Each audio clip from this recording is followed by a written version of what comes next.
क्या फिर टूटेगा पाकिस्तान? पाकिस्तान के फिर होंगे टुकड़े? क्या इतिहास दोहराएगा पाकिस्तान? 1971 के बाद अब फिर वही कहानी।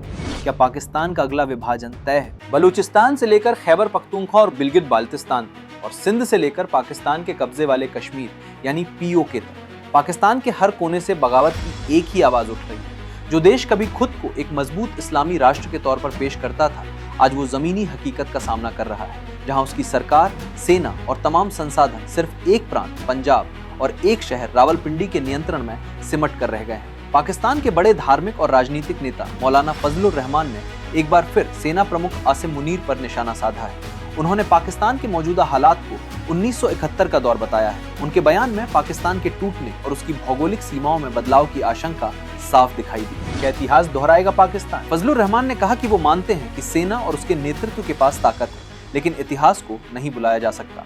उन्होंने दिसंबर 1971 का जिक्र करते हुए कहा कि भारत के सामने हथियार डालने से एक दिन पहले जनरल याहिया खान ने पाकिस्तान की जनता को संबोधित कर कहा था कि सेना गली गली और खेतों से लेकर पहाड़ों तक लड़ाई लड़ेगी, लेकिन अगले ही दिन पाकिस्तानी सेना ने हथियार डाल दिए।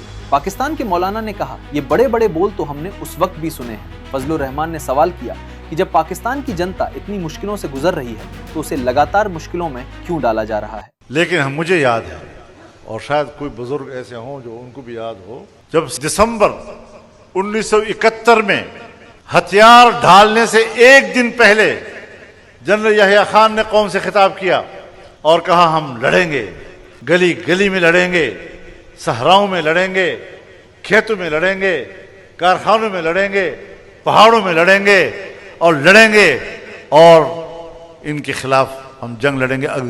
हथियार फेंक दिया। 1971 के बाद अब फिर वही कहानी। मौलाना ने बलूचिस्तान और खैबर पख्तूनख्वा के हालात पर भी चिंता जताई। उन्होंने कहा कि इन इलाकों में जंग जैसे हालात हैं और लगातार खून बह रहा है। उन्होंने पीओके के रावलाकोट में लंबे समय से चल रहे प्रदर्शन का भी जिक्र किया। उन्होंने कहा कि वहां लोग करीब 3 महीने से प्रदर्शन कर रहे हैं, लेकिन उनसे बातचीत नहीं की जा रही।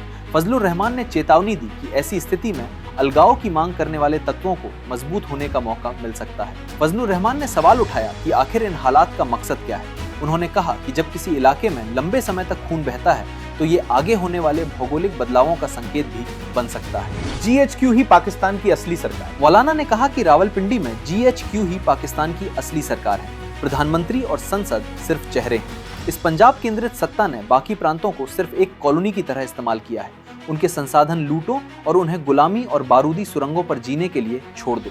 यही केंद्रीकरण आज पाकिस्तान के टूटने की सबसे बड़ी वजह बन रहा है और पाकिस्तान में जैसे हालात हैं उससे इसके विभाजन की उल्टी गिनती शुरू हो चुकी है। इस खबर को लेकर आपकी क्या राय है, हमें जरूर कमेंट करके बताइए और हाँ, हमारा चैनल सब्सक्राइब करना मत भूलिएगा।